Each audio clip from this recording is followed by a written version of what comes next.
Hey, the high school dropout, still rocking that pathetic style, huh? Well, let me treat you to some fine wine today. At the reunion, I bumped into a classmate who used to mock me for being poor back in school.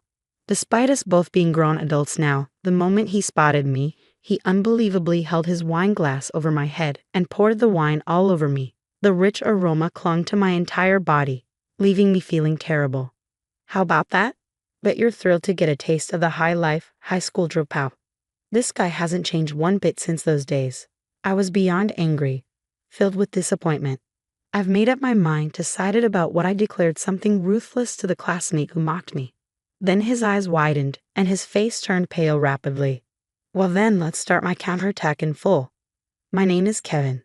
Raised in a typical family with a self-employed father and a stay-at-home mother, my childhood was free from significant hardships. After school, I tossed my backpack and play in the neighborhood park with friends until dusk. But things changed when I entered middle school. My father stopped coming home due to his work. It was normal for my dad to come home after I had gone to bed and leave early in the morning.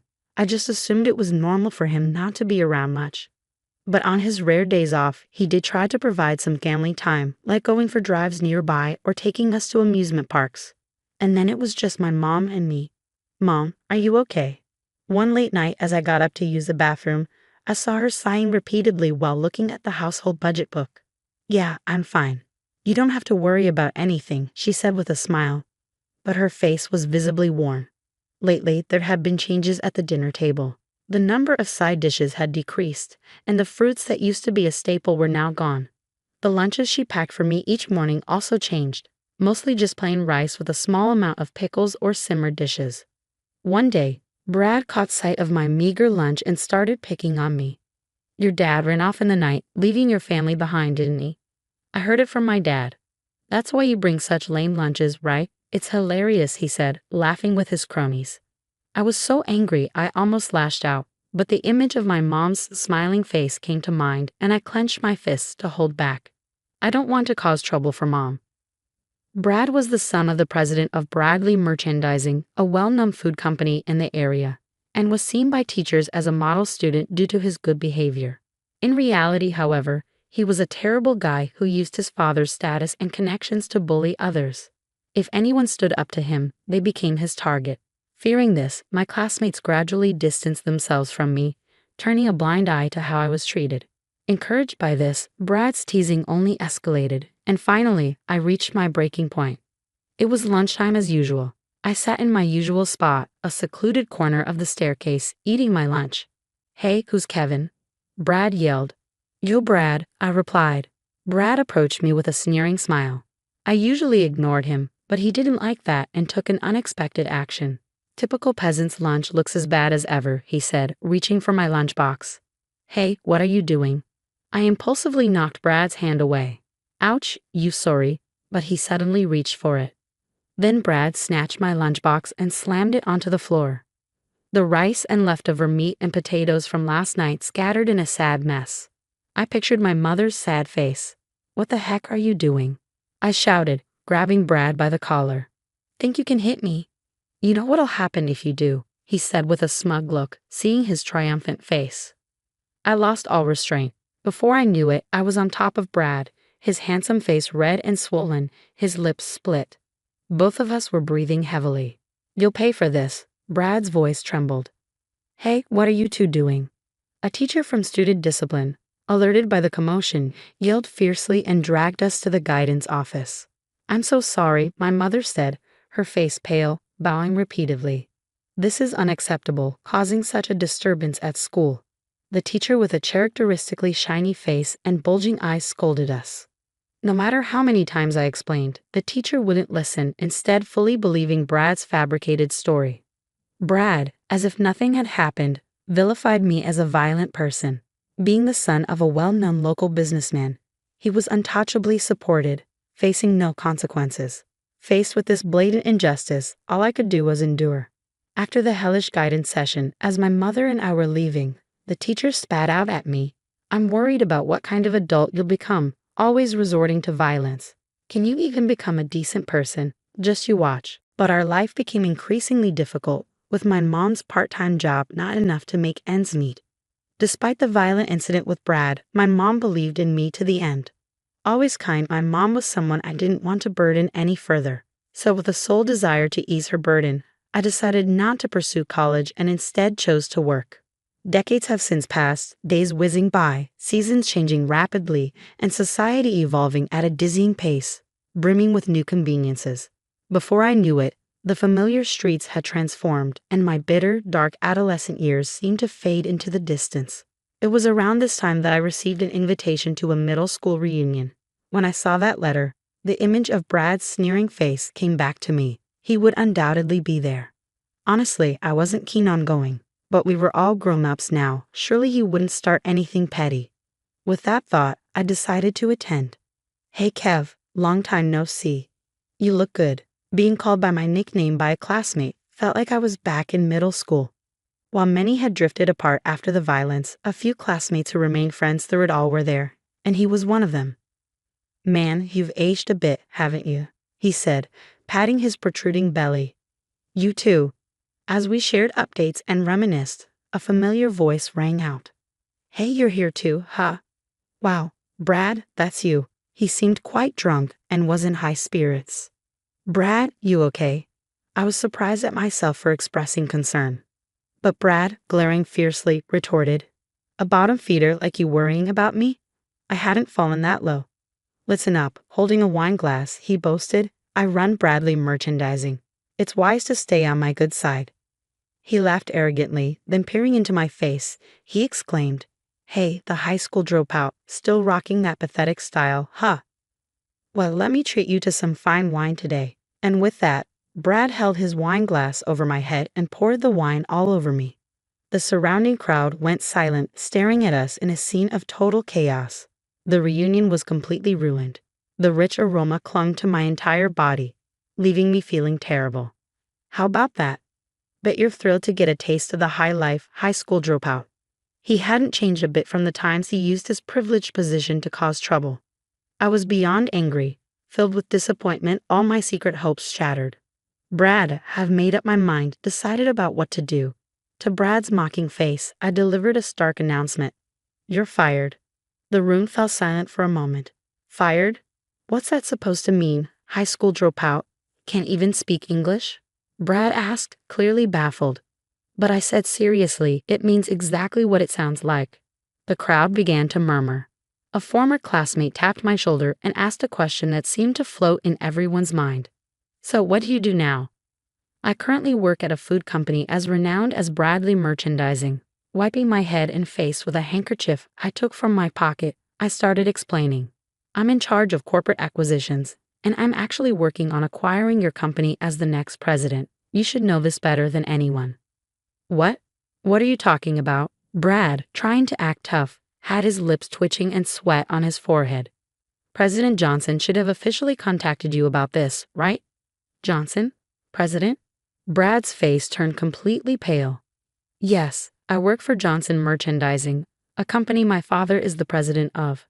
After high school, I joined this company and now serve as an executive director, overseeing the entire company.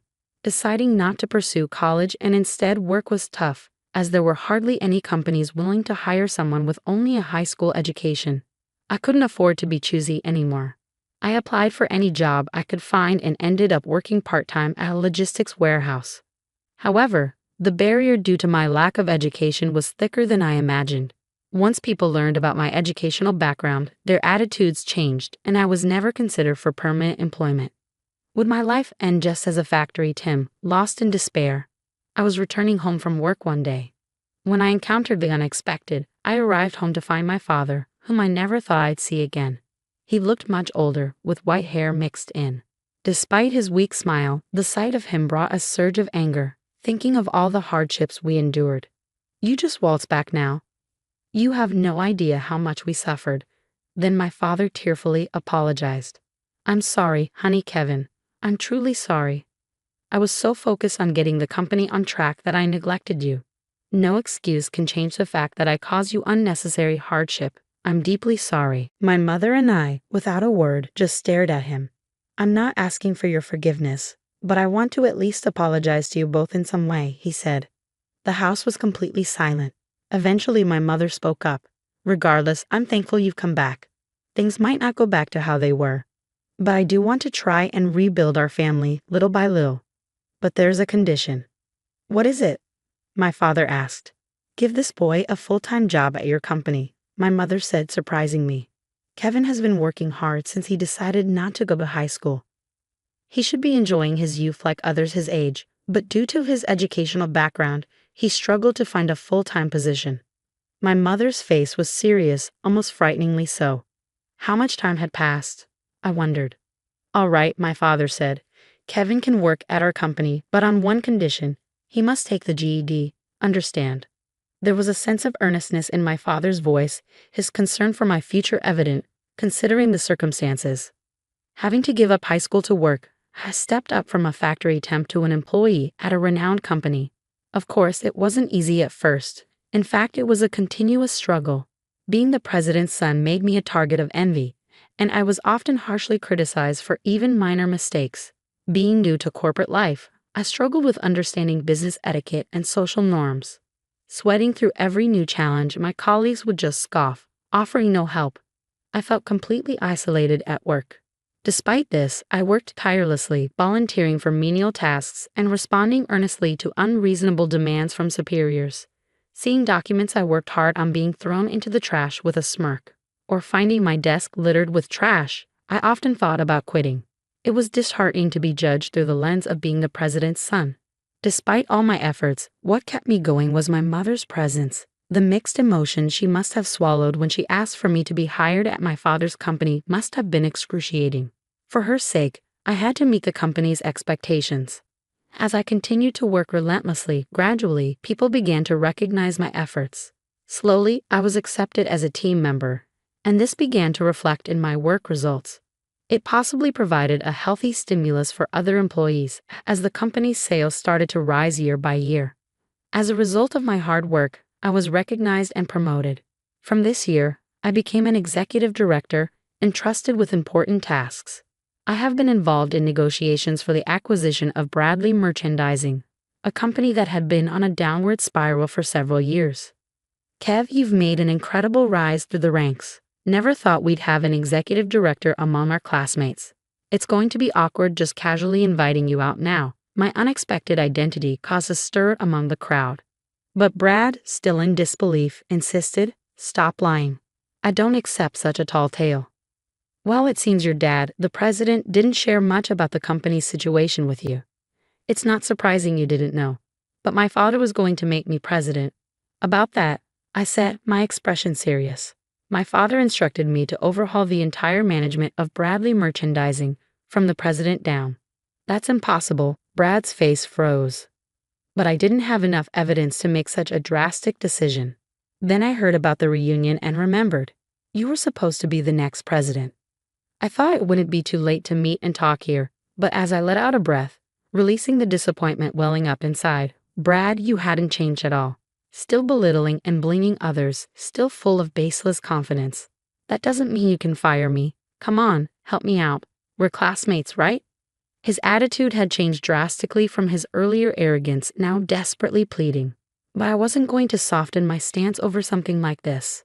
I just made a logical decision as a business leader. Running a company isn't as easy as you think, I said firmly, grabbing Brad's shoulders and looking him in the eye.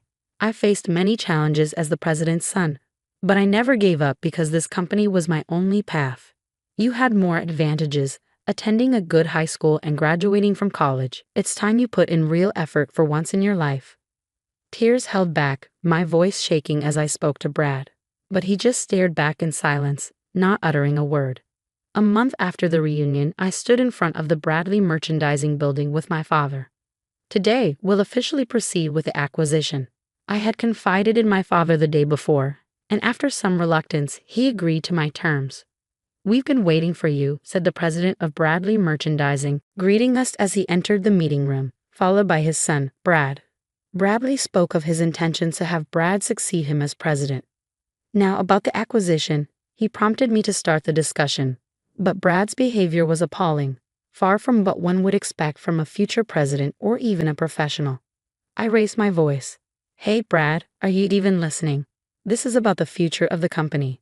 You even realize the responsibilities of a president? I don't need to hear that from you, Brad retorted. Then he turned to his father, saying something outrageous. Dad, are you sure it's okay to trust our company to someone who just climbed up using his parents' influence? Brad's suggestion that he was more capable of making beneficial decisions for the company seemed almost delusional. My father, witnessing this, clearly showed a look of exasperation.